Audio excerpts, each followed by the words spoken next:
দেখুন গরম গরম পুরো বিরিয়ানি রেডি একদম। এবার শুধু পরিবেশন করতে হবে, ব্যাস। অপূর্ব টেস্ট, আর এর সাথে শুধু একটু স্যালাড। শুভ সকাল বন্ধুরা, আজকে ঈদ মুবারক সকলকে।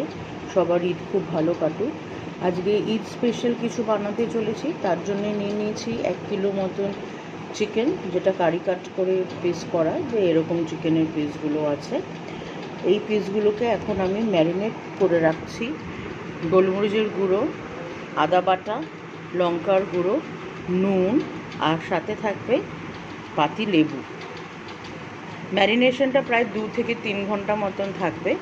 তারপরে কি বানাতে চলেছি সেটা দেখবেন, সঙ্গে থাকবেন, খুব ভালো লাগবে। চটপট বাড়িতে বানিয়ে নেবেন। আলু আর ডিমটাকে ভেজে রেখেছি, এরপরে বারিস্তাটাও ভেজে রাখলাম, ভাতটাও 80% করে রেখেছি। পরে কড়াইতে সেই বারিস্তা ভাজার তেলের মধ্যে মিক্সিতে পেস্ট করেছিলাম কিছু পেঁয়াজ, মানে ধরুন ওই 2টো মতন পেঁয়াজ, আদা, রসুন আর কাঁচা লঙ্কা, সেটা একটু মশলাটার সাথে ভালো করে কষিয়ে নেব। গুঁড়ো মশলা বলতে হলুদের গুঁড়ো, লঙ্কার গুঁড়ো, জিরের গুঁড়ো, ধনের গুঁড়ো আর সামান্য একটু মিষ্টি, এই পেস্টটার সাথে ভালো করে মাখিয়ে নেব। মশলাটাকে ভালো করে কষিয়ে নিতে হবে। দেখবেন যে সাইড থেকে একটু তেল তেল বেরিয়ে আসছে, দেখুন কীরকম তেল তেল বেরিয়ে আসছে। এরপরে ম্যারিনেট করে রাখা, আমি 2-3 ঘন্টা চিকেনটাকে ম্যারিনেট করে রেখেছিলাম। ম্যারিনেট করে রাখা চিকেনটাই মশলাটার সাথে মিশিয়ে দেওয়া হবে। এরপর এটাকে কষাবো, ভালো করে মশলাটার সাথে মিশিয়ে দিলাম। এবার চিকেনটা 5 মিনিটের জন্য একটু মিডিয়াম ফ্লেমে ঢেকে রাখবো। দেখতে পাচ্ছেন মাংসটা পুরো সেদ্ধ হয়ে গেছে, দেখুন হাড় থেকে খুলে এসছে। ওই আজকাল যেই কথায় হয় না, ঝরে ঝরে পড়ছে, হ্যাঁ মোটামুটি ওরকমই ব্যাপারটা। আর ঠিক যখন মাংসটা এরকম পুরো কুকড হয়ে যাবে, ঠিক সেই সময় আমরা একটু বিরিয়ানি মশলা বানাবো। হ্যাঁ, কিন্তু আজকে আমি প্যাকেট বিরিয়ানি মশলাই দিচ্ছি, আজকে আমি আর ঘরেরটা দিচ্ছি না। একদম খুব সহজ পদ্ধতিতে কি করে বিরিয়ানি আপনি অল্প সময়ের মধ্যে বানাবেন, সেটাই আজকে আমার তুলে ধরা। বিরিয়ানি কিন্তু খুব ইজি প্রসেস।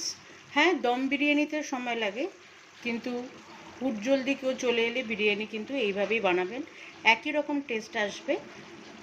পদ্ধতিগুলো দেখতে থাকুন। ভাতটা তো আমাদের রেডি করাই আছে। এই ভাতের মধ্যে আমরা একটুখানি ফুড কালার মিশিয়ে দেবো।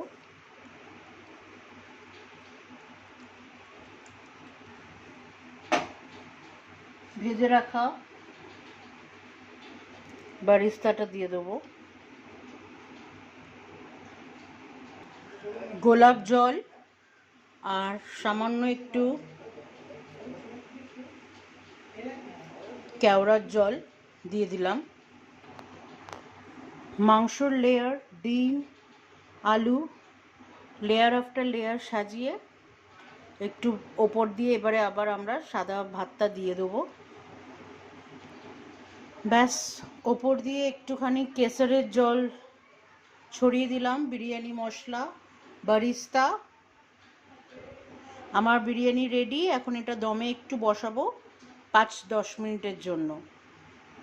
দেখুন গরম গরম পুরো বিরিয়ানি রেডি একদম।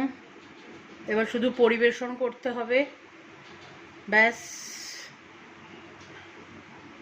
অপূর্ব টেস্ট, আর এর সাথে শুধু একটু স্যালাড। ভালো থাকবেন, সুস্থ থাকবেন। Easy to cook, easy to digest থেকে আমি শ্রিতা অধিকারী। এত সহজ পদ্ধতিতে অবশ্যই বিরিয়ানিটা বানিয়ে দেখবেন, আর আমাকে বলবেন কিন্তু কেমন লাগলো।